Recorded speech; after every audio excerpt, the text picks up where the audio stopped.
And once again, welcome back to the Benny Project. And today's Benny Project golf lesson is based on the lesson tee, and we're just going to run through some of the basic things that we keep an eye on in Benny's golf swing to keep him on the track and keep developing. Let's take a look here on the screen of his swing today, and a couple of things that we talked about. I'm going to put an example up here on the right hand screen. We're going to be firstly going to see that Benny had the ball a little bit too far back in his stance. We can see here this is a little bit further towards the back foot. In the ideal situation, it would be a little bit more in the middle or slightly forward of center. And by doing this, Benny tends to get the shaft leaning too far forward.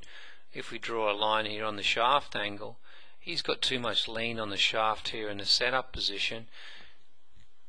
Quite a contrast to where the model setup has it here on the right hand screen. Now, one of the big things, and this has been something that we keep an eye on in Benny's golf swing in every golf lesson that we do, is he tends to have a lot of movement off the golf ball and turns away from it. So let's put a little circle on Benny's head, and we'll put a line through his body here. Now what we'll see from today's golf lesson, that Benny is turning and pulling himself away from the golf ball. We'll see here he's moved a long way from center and he's pulled away from it. And this is Benny's misunderstanding of the weight shift. He tends to laterally move to the right rather than turning and staying on the golf ball. Let's take a look at the model here on the right. We draw a circle through the head and a line through the front of the body. We'll see that this is turning on the golf ball rather than shifting away from the golf ball. We can have a little bit of movement away from the ball as we go up to the longer clubs, being the sixes, 5 irons, and up into the woods. But ideally, when we're pitching and on the shorter irons, we'll stay a lot more centered on the golf ball. So let's take a look back in one of Benny's older files, which he has done some better work in the past.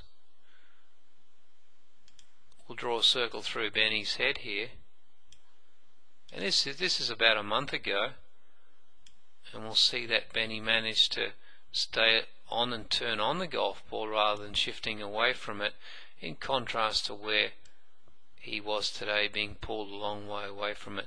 This is only a small thing, and towards the end of the golf lesson we saw that Benny was being able to achieve this and getting a much better contact onto the golf ball. So this is just a brief update of the Benny Project and what we're doing with Benny's golf swing. Later on in this week, we're going to go on golf course again and work on some routine and some course planning to help Benny achieve his goals.